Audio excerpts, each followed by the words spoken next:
What's poppin', internet? Welcome to another episode of the Synced Up Podcast, a show where we talk about news, games, and sandwich a little fun in between. I'm one of your hosts, Timothy DeRoe, and joining me this week, once again, for the 46th time?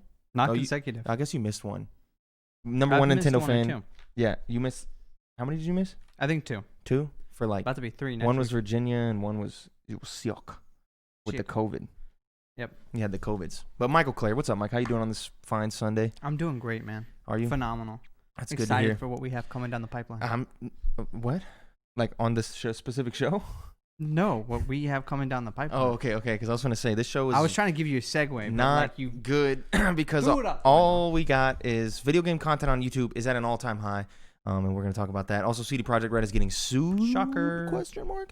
Also, Mike is going to do a live taste test of the new Pokemon cereal. And I will be establishing my definitive gaming cereal ranking list. Yep. Maybe we'll get some new ones in here. If we can get our hands on some Lucio O's, Lucio O's. We can get something going here. Yeah, I tried it last night, but I wouldn't let Mike try it last night. Yeah, I was refused. This all started with me actually wanting cereal. Yeah. And like, I wasn't want to try that. And then you said no. Jordan said that's content. It was a collective effort, yes. And then all of you said no, you can't eat the cereal. Yeah, because of content. And that, yeah. Also because it's a dry ass week again because it's the no news cycle area of it's winter. The year. Yeah.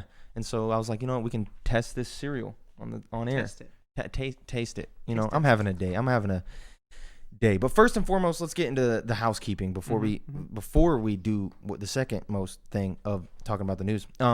If everything goes according to plan, there should be a special episode of the podcast going up on Thursday with our top 5 favorite games of all time. We did this back in back in March of last year. Was it the first episode? No. It was second? It was like I don't remember. It was like second or third. Okay. Something like that. Where we went through our top 5 games of all time. That's deep in the audio feed. It's not in the video feed. And also we had bad mics, bad setup. Everything was bad. So, and the quality was shite and it was just really bad. So we're going to redo that. But this time we're going to have a special guest on. Who that guest is, you will have to watch the episode if you want to see. Also, we're on YouTube, obviously. But not obvious to the audio listeners. And if you're in the audio version and you're like, hey, I'm tired of listening to the audio version and you want to throw it up on YouTube on your TV so you can see our big, beautiful, debatably faces. You can go to youtube.com/synceduppodcast.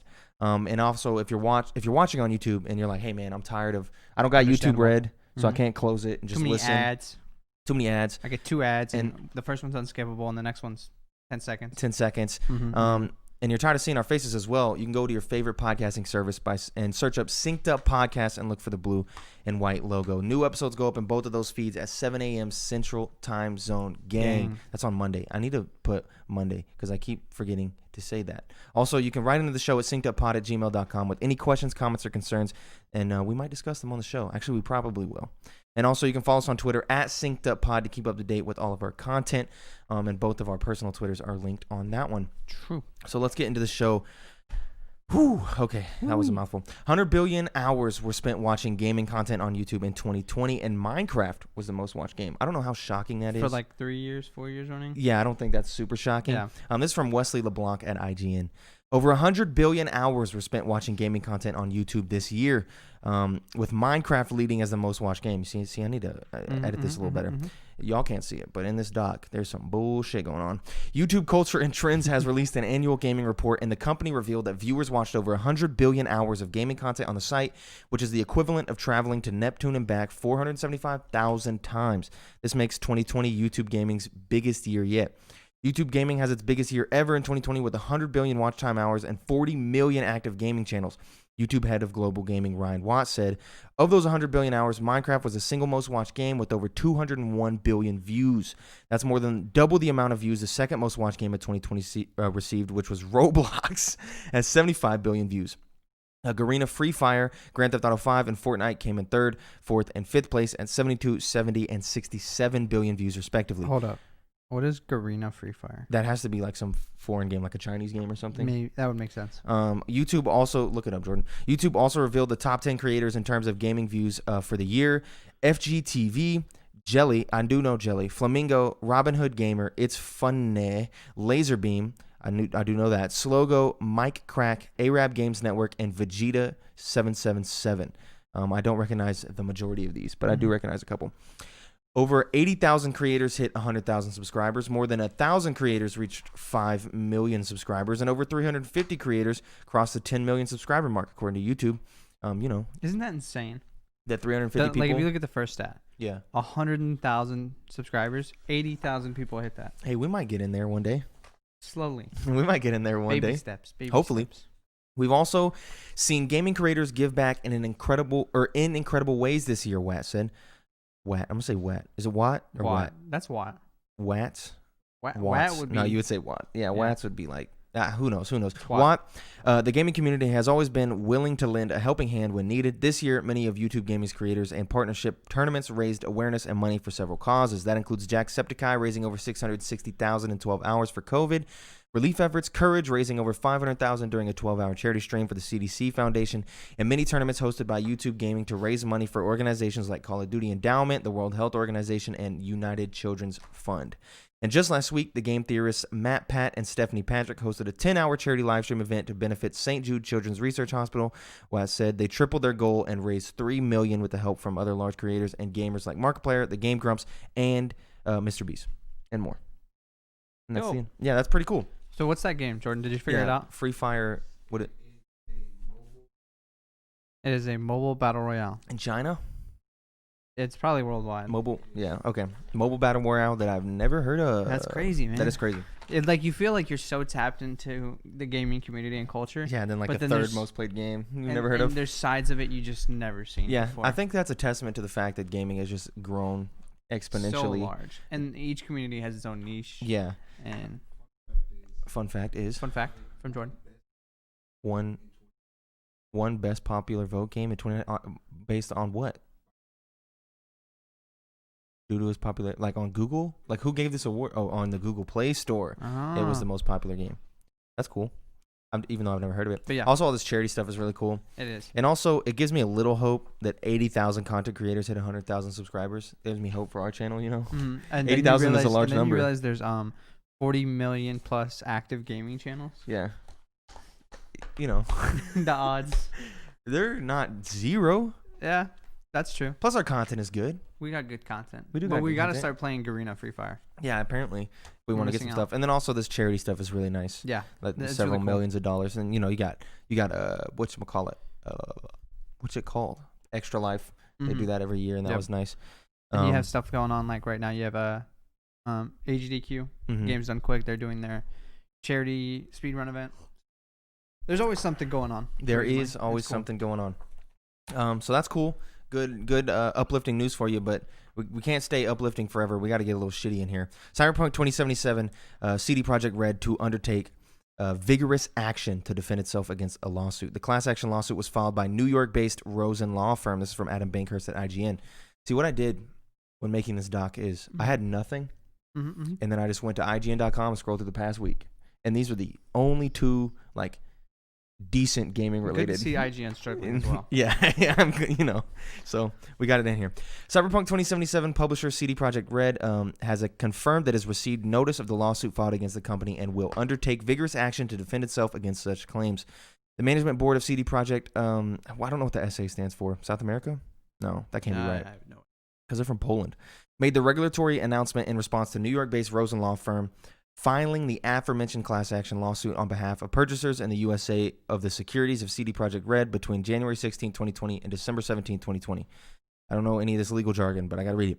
It acknowledges that the lawsuit is meant for the court to decide, quote, whether the actions undertaken by the company and members of its management board in connection with the release of Cyberpunk 2077 constituted a violation of federal laws, i.e. by misleading investors and consequently causing them to incur damages.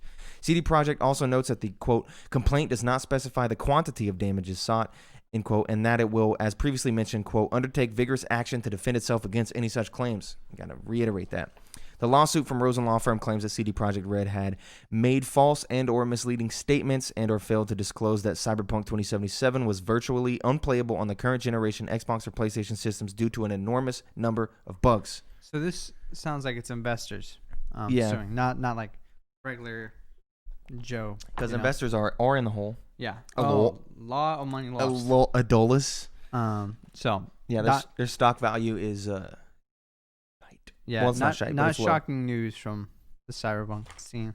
Yeah, I was just waiting for it. I knew a lawsuit would come, Mm-hmm. and I was like, who's going to pull the trigger?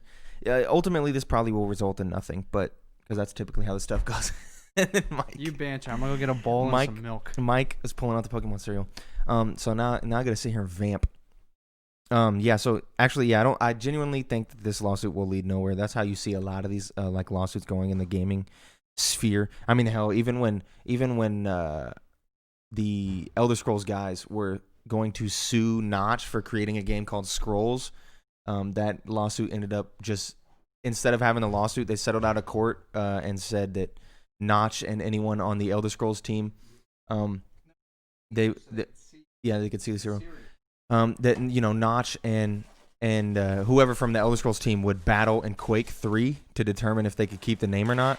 So that was cool. You should have poured it in the mic. You gotta get that ASMR. Get a little ASMR in here. Get a little ASMR action. Oh yeah, you gotta love that sound. Yo, I'm trying to get a bite of this too, though. I'm starving. Okay. So yeah, now we're gonna taste test this Pokemon cereal. For the audio listeners, it's gonna be a bit weird. We're gonna try not to chomp into the mic so it doesn't sound disgusting to you. But we're gonna go in here and taste this cereal and see if it tastes any good. But to wrap up the last section, geez, I'm shitty Paco sauce. The lawsuit is probably gonna lead nowhere. We'll see how it goes. Ultimately, I've already tasted.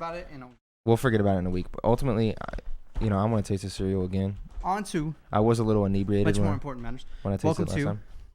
The inaugural segment that we will find an official name for later. But let me describe this cereal for our audio listeners. All right. This is just called Pokemon cereal. I don't know. Wait, yeah, what does the box say? The box literally says Pokemon Berry and Bolt. then Berry Bolt at the bottom. You got some marshmallows. You have some that are lightning bolts. Some that look like Pikachu's head. And I think that's it. You got yellow and orange marshmallows. With red and blue sweetened corn puffs. Let's get into it. Okay. I've been chomping for the past couple minutes, actually. All right. Let me get a bite.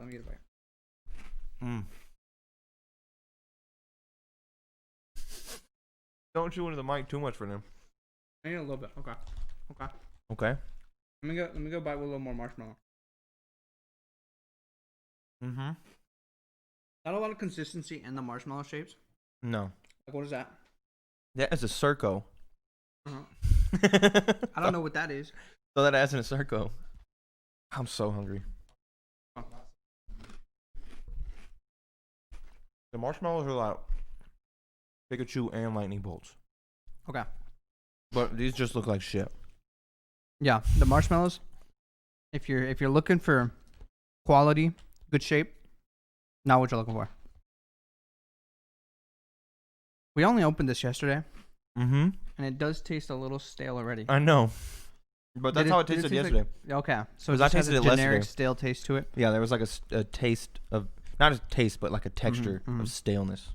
And you gotta let it get sog up a little bit. You might need to. I think overall, a little disappointed. I'll get one really? More bite. I'll get one more bite. What do you think? I think I'm not disappointed. Because like most video game cereals, I feel like taste like shit. I think it's like actually good, but that's it. Like there's nothing spectacular about it, but it's enough for me to continue to take another bite. Yeah, like I could eat it, but I would never get it again. There's just too many better cereals. Like if you just want like, I think it depends on the price. I don't know what the price is. Look at the price, it's got to be like either normal or above normal. I think there's a solid 6 out of 10. I think that's a good starting place for the first cereal. 6 out of 10. You never know; it might move up or down based on what else we can get in the rotation. I'm getting some cereal after this podcast. Telling you that right now. Yeah. All in all, disappointed. Really? Yeah. Damn. 6 out of 10. I was too excited. I've been thinking about it for like 24 hours. So. When everyone else tasted it and you were just alone.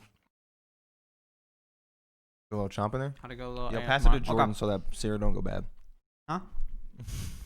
Someone has to eat this cereal. That's it. Okay.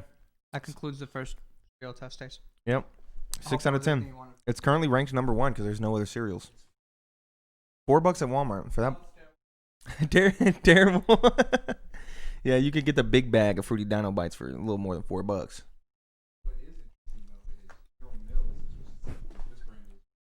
Mm-hmm. Is it a different kind? They had an old one. Wait, what kind is that? It's old though, right? Yo, bring it up. Let me see. I think it's old. Bring it up. Let me see this. Is Does it? the Pikachu look circa 1998? Yeah. Yeah, that's old. That's old. That's the old one. Yeah. You can still buy it. Oh, maybe we need to. Maybe we should buy it. It was a tax write-off for the show. All right, that's the news. That is the news. Why was this in the news segment? Because I just wanted to do it before everything else, and also the news segment was dry. Okay. Well, there now was it was news. a little wet with a little milk in there. A little wet. A little wet to that section. I'm having a day. Got some WAP. Whack. What? Whack ass Wet cereal. ass Pikachu.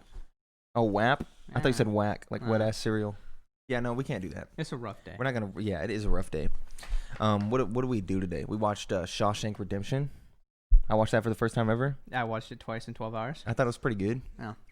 I started Very to good. watch Fruitvale Station and then stopped because I started playing Roko and then got so pissed at Roko. Hey, what's the next segment? Tim? Oh, you know what? Yeah, let's do that. I'm trying to extend the show. It's going to be a little short. The next section of the podcast, This Week in Gaming, Yep. is a section of the What is it podcast about? where we talk about the historical releases. And you guessed it, Did I? This Week in Guess. That's great. This week in guessing. This Week in Gaming. I'm sorry, man. So let's start it off. January 3rd. So Heavy hitter. we actually have some games to talk about this week, even though none of them are huge. January 3rd in 2012, you have NFL Blitz, which is pretty nice. Not to be confused with Blitz League. Blitz the League, which, I mean, isn't this the predecessor to Blitz the League? Or did Blitz I the don't League know. come before NFL Blitz? I thought I it was need- before. I need some fact checking If you're live telling on me- air. Blitz the League came out after 2012. There's That no does not make way. sense. When did Blitz the League come out? Blitz? 2006. Well, that's the original one. The newer reboot came out in 2012.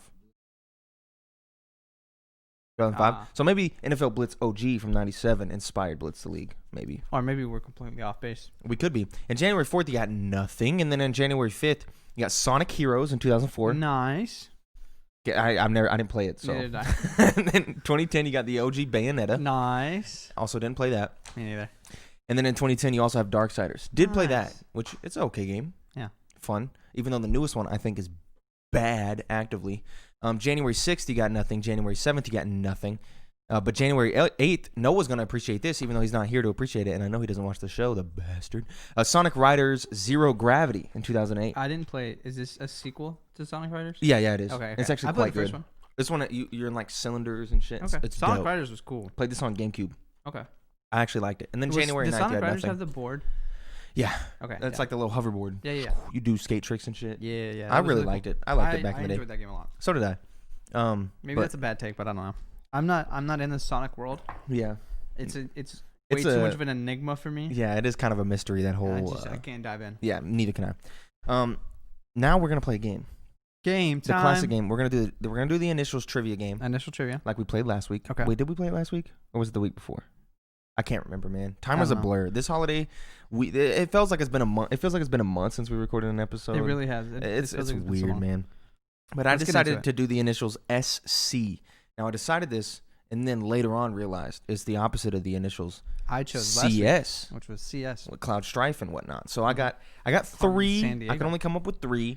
They were gaming related, SCs. They're all gaming related. and I procrastinated, so I couldn't get anything like more in there, like any actors or anything. So Okay. let's start it off with the first one. Mm. Clue number 1 for Fuck. SC For SC number 1, platformer. platformer. Okay. Okay. Alrighty. Clue number 2, Mm-hmm. 3D. That's 3Ds. 3D platformer. Not 2Ds or 4Ds. 3 of Ds. Okay. Number 3 Three. D clue. Stealth. Stealth Mm-hmm. platform. 3D platformer. Okay. Okay. Mm-hmm. Would you like the 4th clue? Yes. Thief. Okay. Answer Sly Cooper. The answer is Sly Cooper. The remaining clues were number 5 were Trey. Obviously, it's one of his favorite games. Number 6, Animal. Friend of the show. Number 7, Raccoon. Okay. So that was the remaining clues. Took me a second. It did. I got another one here. Clue number 1, dark. Dark. It's a shit clue, but that's why it's number 1. Just dark. Okay. Can I get it off of that? Can you snipe it? I'm thinking. I don't think I can. Clue number 2, 3D. Once again. Dark and in 3D. Yeah, 3-dimensional. Because 3-dimensional dark is different than 2-dimensional dark. Yeah. Okay. 2 different types of dark. True. Yeah, exactly. Would you like clue number 3? I think I'm going to need it. Stealth. There's no reason I said it that way. I just called it audible. That was not a clue. Don't read into that. Just stealth. Okay. Could it be Sly Cooper again?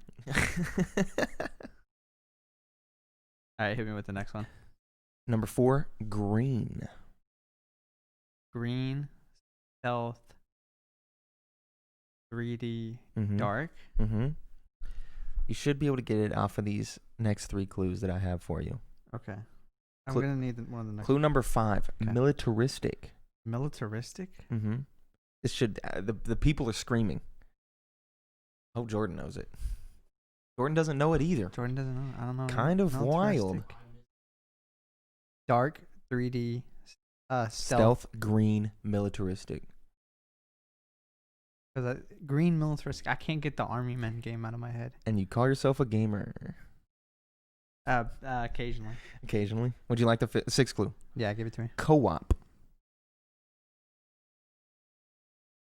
Co-op.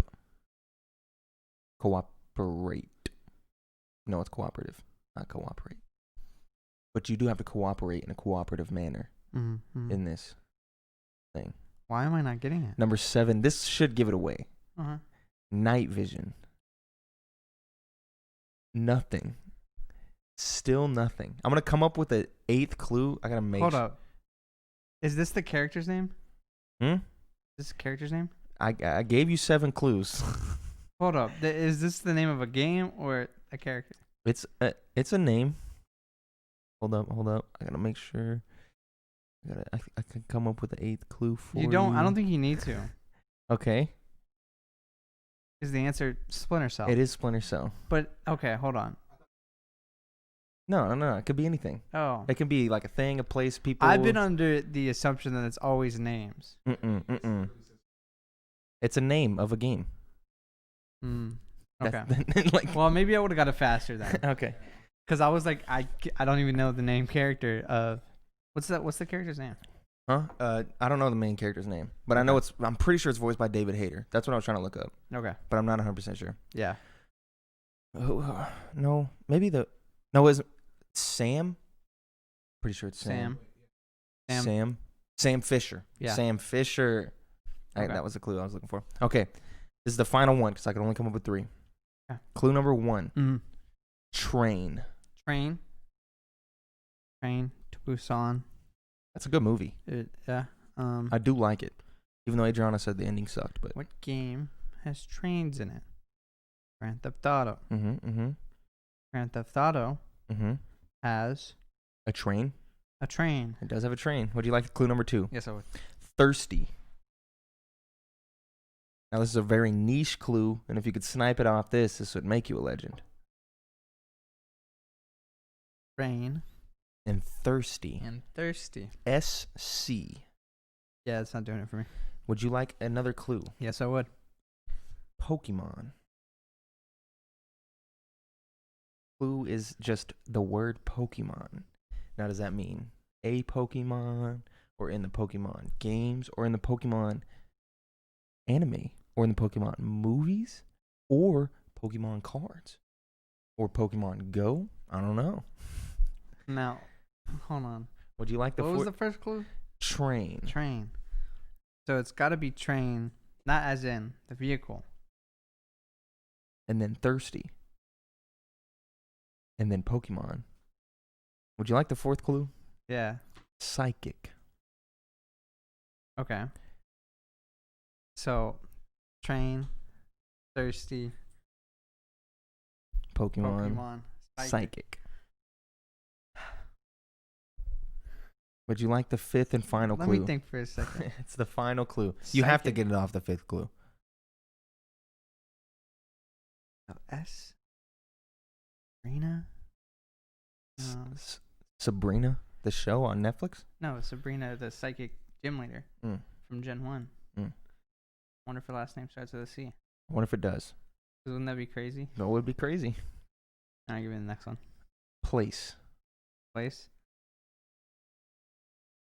Psychic place? Train, thirsty, Pokemon, psychic, and place. So, okay. Here's where we have a problem.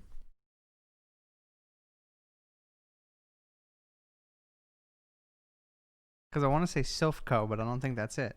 I don't know. Because that's a building next to the psychic gym in Pokemon. Could be that. If you guess wrong, you're wrong. But You only had 5 clues? I only got 5 clues. What the heck? You think that's what it is? Give me the clues again. Train, thirsty, Pokemon, psychic, and place.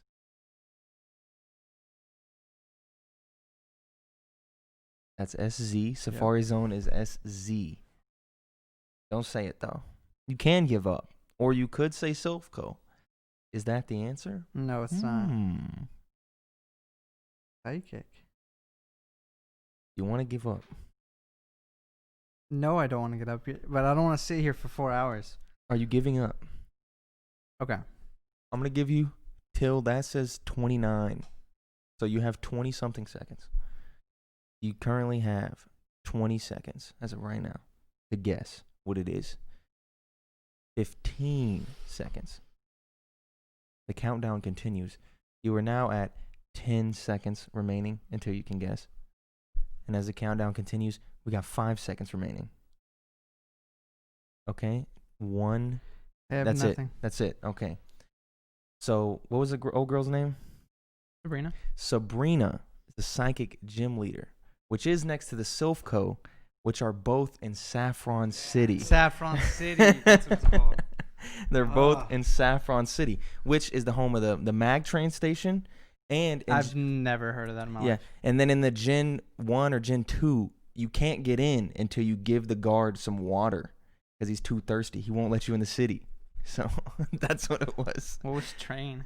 It's the mag train station. Train. Yeah. Pokemon, Sabrina. Yeah. So what was the last one? Because the one was psychic. She's the psychic gym leader. Yeah, what was the last clue again? The last clue was place. Because it's Saffron City. Which Silphco's there, and Sabrina is there. You just didn't have Saffron City. You couldn't. Silphco should have counted too then. I guess it would have counted as like a guess. All the clues you gave technically also worked for Silphco. Yeah. So I'm declaring that a half point for me. No. I think What does thirsty have to do with Silphco or the train? You can't get to Silphco until you give the guard the water. Okay. Because he's thirsty. Whatever. If it was Silphco, I would have said. I wouldn't have said place. I would have said building. Why? It's a place. Or a corporation. Corporation is a place? So if I said Silphco building. I guess so. You get half a point. Yay. But That's 2.5. Saffron City. I'm surprised you didn't have it on. Once I said Pokemon, I expected you to be like, oh, Saffron City. Because for some reason, I thought, I don't know. I said Saffron in my head, but I didn't put city after it. And I was like, no. It is Saffron City. And that's it for the game. Damn, I thought you were not a real gamer. You're not a real gamer. After the Pokemon cereal, dude, I was like, oh, he got this in the bag. Lost faith in Pokemon after the cereal. Apparently. Quality's gone down. So now we're on to the reader mail section where you can write in and get your questions read as well by sending an email into synceduppod@gmail.com. Just like our boy Jack did, friend of the show. If y'all have any extra time early in January, sometime, it might be interesting to talk about Flash games for a bit, considering Flash is getting shut down by basically everyone, all major browsers, etc. on 12/31/2020. So Flash games are all but dead. Well, Jack, we do have extra time. Matter of fact, we got a lot of extra time. What did he say? They've basically been replaced by mobile games, but it's interesting to me at least that almost all Flash games were created purely for personal enjoyment and giving happiness to others, as opposed to the current mobile game market, which is all about making money. If you have any fond memories of playing Flash games, favorite Flash games ever, etc., that'd be cool to hear about. But if your list of stuff to talk about is already long, which it isn't, don't worry about it. Still loving the show. Keep it up, Jack Molider. Okay, so what kind of Flash game memories you got? Because I got a lot. I know you have more than me. I remember spending some days on like Newgrounds and just messing around Armored on that games, Primary Games. There'd be a whole bunch on there. StickmanGamesOnline.com. Yeah. I didn't play too many Flash games. I played a bunch, man. I think the majority of the ones I did play were tower defense stuff. Yeah. I love playing tower defense games. That's usually like if we were like, all right, chill out in the library for 30 minutes, get access to the computer, and play a tower defense game. Tower defense game, yeah.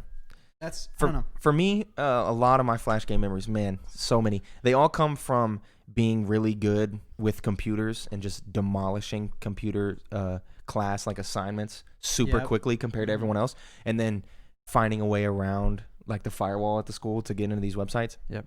And so yeah, Newgrounds, Armor games, all those classic Primary games, Assassin games, was that one? Assassin's games, Assassins, something with assassin, something that started with an 8. That was like a Flash site that was popular. Assassination games or something. That's not ringing a bell. Are you finding it? He's getting a virus. Is what he's doing. He's getting a virus. The people will know if they know. I can't remember. But yeah, I played all kinds of classics. You know, Mr. Fancy Pants, Mr. Fancy Pants 1 and 2. Those are iconic.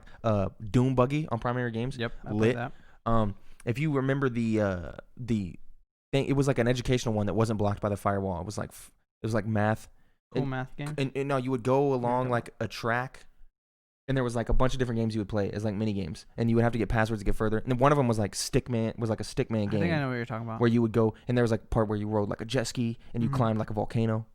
Do y'all know what I'm talking about? That sounds very familiar. Oh, dude, I can't remember what that one was called. There was that one. I played a lot of those assassination games, like just with the scope, killing Stickman. See, I never got into those. Yeah, I did all the time because they were Johnny Rocket Fingers. Oh, come on, bro. Those are all classic. What are some other Flash games? Like, there's a lot of. I guess technically, didn't Minecraft start as a Flash game? No, because did it always run on Java? Because I remember playing that in browser, like early, like in Classic. But I don't think that started as a Flash game. I think you still had to have Java for it though. Yeah. But there's just too many to count, and so many I forgot. Territory War was one I played a lot. That's where my iconic in quotes like username for everything comes from. Boom Jomber. I made it playing Territory War by naming my team Boom Jombers or the Boom Jombers, and then I don't know. That's just embodied what all the rest of my usernames for all of time was from that game. And then also there was like the series of war games. There's like 7 of them that played from over the head, and it was like a bullet hell kind of, and you would go through missions in like different countries. Okay. I cannot remember what that one's called either. It's all so far back that like it's just hard to remember because we're talking 10 years ago, if you 12 years spend ago. Like a day on a website, it would probably bring back so many memories. Yeah, we're talking a long time ago. There was a South Park game I played that was cool. That was on Flash where you like assassinated people. I did a lot of that. Assassinating Hitman games and shit. Yeah, on there. I think it is interesting. There was the iconic Stickman series. There was like 6 or 7 of them where it was like an assassination type one, and you were like a hitman. You know what I'm talking about? It had dope ass cutscenes and shit. It had voice acting and everything. Do you remember one where it was like, you have your base? I think it was called Cartoon Wars. It might have been called that. So there's the enemy's base and your base, and you're just like getting points over time. And you like, send troops. You send troops. Yeah. That's Cartoon Wars. Yeah. Sniper Assassin, and there's like 1, 2, 3, 4, and 5. Yes, dude, those. And he had and he just had the eyebrows, doesn't he? Yeah, sunglasses. Hell yeah. Oh yeah, his girlfriend gets kidnapped. Those are iconic. I love those games, man. That takes me way back. But I do agree with you here, though, Jack, that the current mobile game market is mostly all about making money, and for sure. The Flash game market was about just making enjoyable stuff, for lack of a better term, art, and just fun shit. Like Mr. Fancy Pants, that game, the gameplay of that just feels so good on the arrow keys. I wish there was love to see it. Still a better way to find people's passion projects like that. And there might be, and I'm just not, knowledgeable about it. There's some stuff online where the video game historians are trying to preserve these Flash games to keep them playable through January 12th, which is the day that everything is forced to stop using Flash. Yeah. So we'll see what they do there and see if we can move a lot of these games to some sort of aggregate site that allows us to continue to play them. Until then, though, Fielding Dahmer writes in. He says, "Sup, synced up podcasters. Oh, Podsters, actually. Podsters. What is your game that you've purchased the most times? Would you count remasters? I purchased Castle Crashers a total of 4 times, once each on Xbox 360, Xbox One, Steam, and Switch.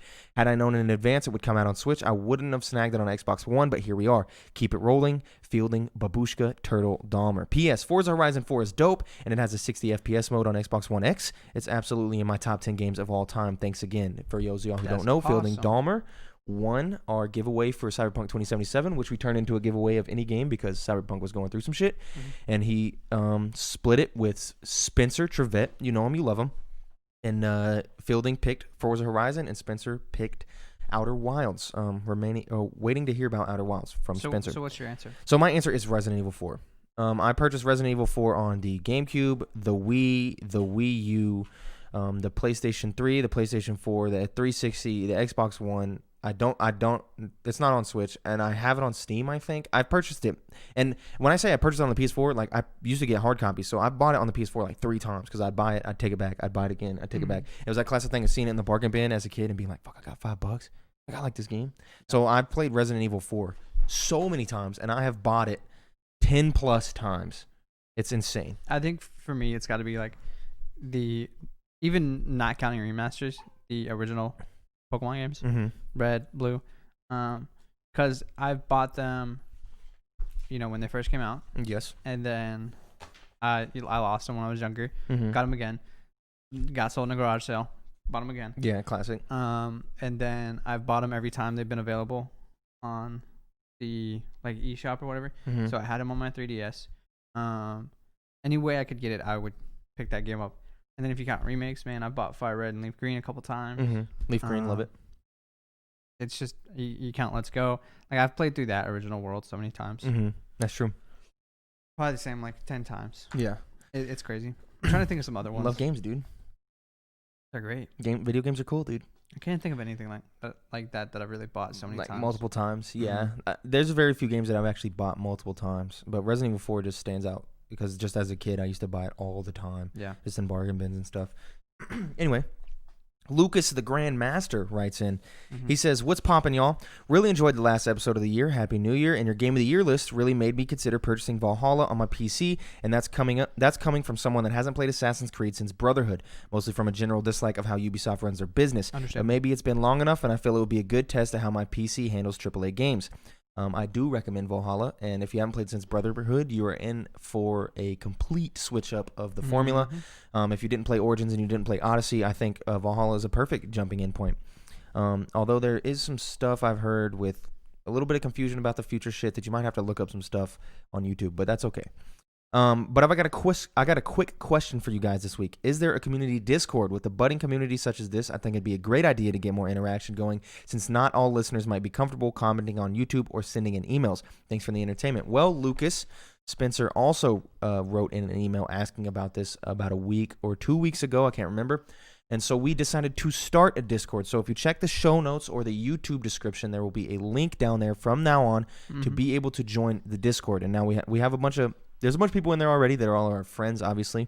But we have very limited stuff in there, but there's, a chat for gaming, a chat for IRL.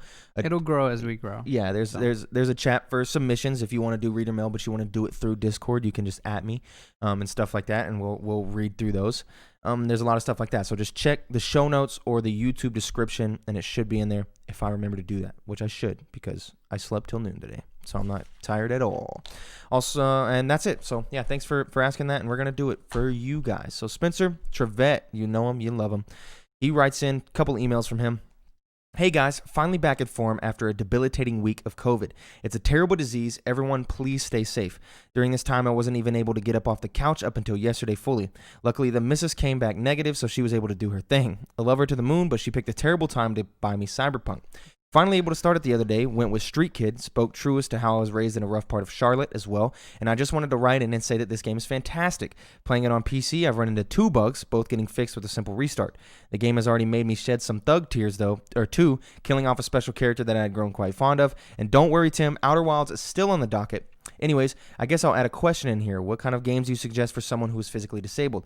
I know games are broadening their options and accessibility nowadays, but what games rise above the rest in terms of their accessibility for the physically disabled? Thanks, Spencer T. So first and foremost, I would like to preface this with we have no physical disabilities, so I don't want to act like the know-it-all or the messiah when it comes to accessibility. Disability on what's probably going to work for you. Yeah. Like that. So I have none of the issues that are very important and should be talked about, and issues with sight, issues with hands, MS and stuff like that. The big thing was epilepsy here recently. So there's a lot of stuff like that we really should be quite aware of and tune our games around those things. There's people who disagree with that. But personally, I think games like Celeste do a really good job with their assist mode. They allow you to pretty much change every rule of the game, enabling a God mode, enabling extra jumps, enabling a slow down mode, enabling all kinds of crazy stuff. And they even put a note in there telling you, hey, we would ask you to play the game normally, but if you want to turn these options on because you have to, don't feel bad in any way, shape, or form. It's like a nice little development letter where they just say, hey, like, feel free to use these. We made the game intending you didn't, but if you have to, no big deal. I think Celeste really shines there. Obviously, Last of Us 2 winning the accessibility award this year, the Game Awards, really does crazy. If you haven't seen the clip of Steven Spawn, no, that's not Steven Spawn. Steven, geez, why is his name? It's just gone. It's also Steven, but it's a Steven. You see that Able Gamers guy? No, that's Steven Spawn, Abled Gamers. Okay. It's the blind game and Steve Saylor. If you haven't seen Steve Saylor's Twitch clip of VOD, he also uploaded on Twitter of him reacting to the accessibility options in The Last of Us 2. That is a very heartwarming and wholesome video that brought me to tears, which really just goes to show how important this is. And he really breaks it down in that video. Like we've fought for this for years, and it's crazy that they're doing this. But I really can't think of many other games. Even Call of Duty is starting to introduce a lot more accessibility options. I'm starting to see. We liked with Valhalla with the difficulty where you could kind of scale it. Yeah, different. Whatever works for you. Yeah, if you want the stealth to be easier, the combat to be easier, the exploration to be easier or harder, vice versa. On all three of those options, you had. Gives you some leeway. Yeah, you had a bunch of options there. I think accessibility has a long way to go when it comes. Oh, for sure. When it comes to video games. Recently, we had Demon's Souls, which pretty much included no accessibility options, but aside for some visual ones. Obviously, there's a deeper issue there when it comes to the artistic vision argument. I think Demon's Souls is a little more of a special case, specifically because it's a remake, and you want to stay true to the original vision. So I give a little more leeway there. But when it came to like Sekiro, I think not including a difficulty slider really was kind of dumb, and I think we should throw it in there because those games are good. They're good games. The stories are good. The gameplay is good. And I just want more people to experience those worlds. And so I just will never understand the argument of, we don't want people to compromise their artistic vision or like, just get good, because there's people out there that can't just get good. I mean, this is why you have Xbox. People who don't have the time or don't have the ability to overcome that. Yeah, and this is why Xbox is really nice with all of their remapping options and their accessibility controller and all the crazy shit that they're doing is really nice to see for these people, because I just want gaming to be played by more people, and there are people out there who have a harder time doing it. I've said, I think on the pod before, I played Apex Legends with a guy who had a muscular dystrophy. I think I guess that's me insinuating. I didn't really talk to him about it too much, but he had to play with his mouth. He played with one hand and then with his mouth on the other hand. So he was like, I'm not going to be able to talk much. Like I'm not going to be able to do call outs as easy because I have to play the game with my mouth. And I was like, oh, okay, that's cool. And then me and Chance, I think Chance played with us. It might have just been me, but we were playing and we won that game, which was nice. And then he was talking to me about how much it meant to him that he won that game and yada, yada, yada. But having accessibility options for people that have to go through issues like that, I think is extremely important. So yeah. Celeste and Last of Us 2. It sucks that the list isn't longer, but it will get there. And there might be some that we just don't know about. Yeah, this is true. One more from Spencer here. What's the haps, fellas? We all know that crying or wearing our hearts on our sleeves isn't very, quote, manly, but I'll be the first to admit that crying or expressing emotion that a video game makes you feel is a hallmark of a great game. Whether it be astonishment, anger, sadness, or joy, all can be experienced through this medium. My question this week is, have you guys ever cried due to a video game? I know several have brought me to tears, most notably Pokemon Mystery Dungeon. As corny as it sounds, the ending is just heart-wrenching. It's not corny. What video games have brought you such visceral emotions? This podcast is Boo Boo, Spencer Trevette. So first and foremost, I would like to say, obviously, it's 100% okay to cry during a Tim's video game. a big crier. I cry all the time. Just the other night, I had a pretty intense cry after I watched a movie that has to do with personal issues in my life, and it really hit me a lot harder than I thought, and I just fell to pieces. Luckily, my friends were there, and I got snot all over Adriana's shirt, but hey, we're here. But in terms of video games, I cry during a lot of video games. Most recently, my cry when it comes to video games, I watched Rasputin's video, the games I played in 2020, where he does a retrospective on the games that really helped him through this tough year. And I cried during that video because it's just a lot of the games that he went over were games that really affected me emotionally. So I think personally, Final Fantasy VII, I cried during pretty much the entirety of that game. It's why it's on the top of my list. Emotional impact, really, I value that high when it comes to ranking games. Last of Us Part 2 just left me destroyed. By the end of that game, I had cried quite a bit, and that one left a lasting impact, actually like a couple weeks of like internal reflecting as a result of that game. There's just so many. I cried in God of War at the end. I cried in Modern Warfare 2 when Captain Price slides you the pistol and you got to shoot the dude on the bridge, and then he's like they're giving Captain Price like the CPR. I cried when Ghost died, and when he gets thrown in the fire. Yep. Like there's just so many. I'm a very big proponent of, like, you shouldn't be like scared to show your emotions. You shouldn't like ever feel the need to hide them. Even though from the family I was raised by, that is very much not the case with them. That they're not very good at that. They don't do it, especially my father.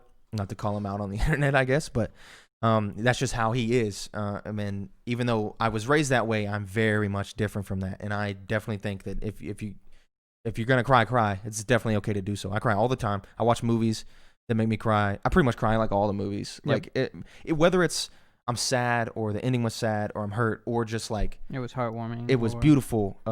There was like a beautiful moment and stuff like that. It's just good to see that type of stuff. And I think this is the type of thing that makes us human, not less manly. So, what is your response to this? Sorry to take over the entire question, but no, this is a big issue for me. Definitely a more you question. Yeah. I'm not like a crier, I guess. I'll get emotional, but like, I don't know. I've just never been one to cry. Not that I'm against the idea of it or anything. It's just, it doesn't pull that function or that reaction out of me to cry if I'm emotionally engaged into something. And there's been moments. I know Cyberpunk would have definitely made me feel like that if it was way less buggy, because there's some moments in there. And we had two different endings essentially. Yeah, we did. Where there's something that happens with a character, and I'm just like, wow, that happened, and then there was a bug, and it's just like it takes away from the bugs. Really take away from the emotional impact of things. So, Cyberpunk most recently. I'm trying to think of some other games that had moments like that. I agree with you with Pokemon Mystery Dungeon. That game is way more heart-wrenching than it has to be. Whether it's the first one, Explorers of Time. Yeah. Those are all really good ones. I'm trying to think of... I cry in all this stuff. I cried in Thomas Was Alone, dude. The game about the squares. I cried in that, bro.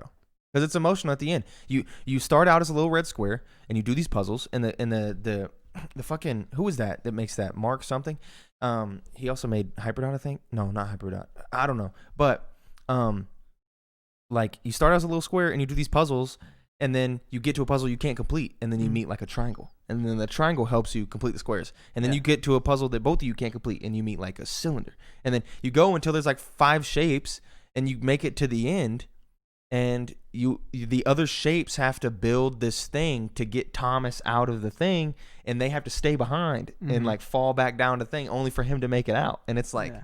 I was crying like a little girl, dude. I was like so distraught. I was like, damn. And it was just shapes. And I think his big deal when making that game was to show that you could feel human emotion for like everything, that people are empathetic. And it's just shapes. Like it's literally just shapes on a screen. And I was crying so hard. Yeah, I think the emotion that gets me more is like, I don't know what to even call it, but I like. It's not like an awakening thing, but it's just like an eye-opening, like sobering. Almost. Yeah, a sobering experience, like watching Soul. The ending of that. It's like a meditative, like an inner reflective. Like you kind of like look inside, like rethink some things at the end. Yeah. Stuff like that gets me. No shame in like however you express your emotions. Yeah, 100%. As long as it's not like hitting people, I don't care. Yeah, just be nice. Cry all you want. Yeah, be nice. Cry. Have a good cry. It's good to have a good cry. Mm-hmm. I do it occasionally. Yeah, but I do it all the time. Yep. One last email from the boy Terrence Halsey93. He writes in. So, what are your guys' favorite colors and hats for Among Us? The swap here. The swap here. Do you rock skins? Also, what are some good strats for the game, and which map is your favorite? Big fan, Halsey. So, favorite color? Purple. Lime. Favorite hat? What do I got as a hat? I have the little guy.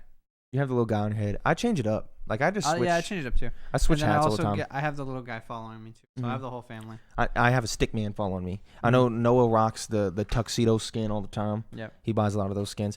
Favorite and which map is my favorite? It has to be like the OG probably. Yeah, though I think the OG one is my favorite because we very rarely do we have enough to actually get good at the big map. Mm-hmm. I do like the airship. Yep. I think Polis though is really. It's just too big, and we don't have enough. Good strats for the game. That's a hard question to answer. I got because you. it depends on the group, though. You got to get good at the cams. Yeah, cams are good for. If you get good at cams, you can start catching people easily. But then people will start killing you. Yeah. And you'll always.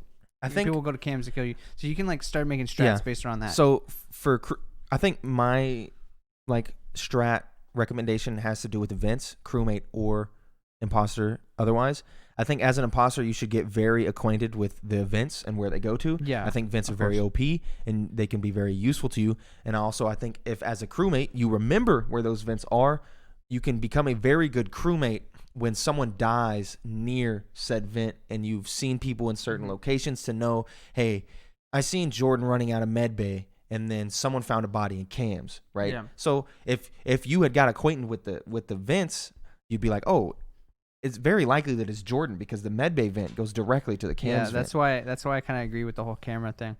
Because like if you go to the cams and you saw that this person, because if you spawn right at the table and you go straight to cameras and nobody went with you to medbay and then you watch the cams the whole time and somebody comes out of medbay, you know that they vented. You know that they vented, so you don't even have to go find the body. You can just call a meeting. Mm-hmm. So stuff like that, which really just takes time of getting to know all the maps really well. Yeah. Also for imposter, I would say. Do not be afraid to get ballsy if you turn the lights off because you can't see shit when the lights are off. So you can be extremely aggressive when the lights are off and virtually no one will know. And remember who you've walked past. Mm-hmm. It'll just help you lie better. Mm-hmm. So if you kill someone and someone walked past you, make sure you're not at the wrong, make sure you're not wording yourself in the wrong place. Because someone walked past you. And they're going to be like, hey, I walked past them. That's not true. He was on the left side. You know? So. Yep, which is those are all the strats I got for you. Can't wait for that new map though. Me too. All right, this is the what you've been playing section. So I haven't been playing much this week. I played a little bit more Ikenfell, the grid-based, turn-based RPG. It's very fun on Game Pass. I'm enjoying it a lot, and then just a lot more Roko with some fans. Taylor specifically. Same. We've been playing Roko with him, and we've been enjoying it. It's really good. I'm not nearly as bad as I thought I'd be. I say enjoying it. Today, I literally turned off my Xbox. Well, that's because we were playing a sniper game mode. Yeah, I was. And some people are too good at that stuff. Yeah. We should not have done that 3 times. Yeah. We should have took our double. Just getting piped aggressively. I'm not as bad as I thought it'd be at that game. Yeah. I enjoyed it a lot. It's really fun. It's a fun game. And then I finished Cyberpunk. Kind of crazy how different our endings were. Mm-hmm. But I think we both could have still had the same ending. Yeah. It's just we made one decision different, and then, it's just the bugs, man. Dude. In the last section. And then I have 2 achievements that are bugged. Mm-hmm. So yeah, bugs. Hopefully they can fix this stuff. Yeah, that's it for the show, though. Thank you for watching or listening to this episode of the Synced Up Podcast. Make sure you hop in the Discord. Yep. Remember, check the show notes or the description, or check our Twitter. And check our Twitters. We will tweet them out on those Twitters. And just join that if you want. Again, you write in the show, all that stuff. Get ready for the special guest on the special episode on Thursday. Mm-hmm. I'm not going to tell you who it is. I imagine most of you know who it is, though.